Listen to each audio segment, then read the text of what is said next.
Oh,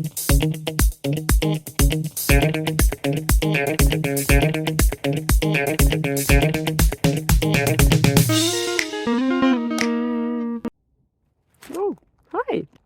Yeah, today there is a little bit of a perspective change happening because sometimes the answers are in the details, you know.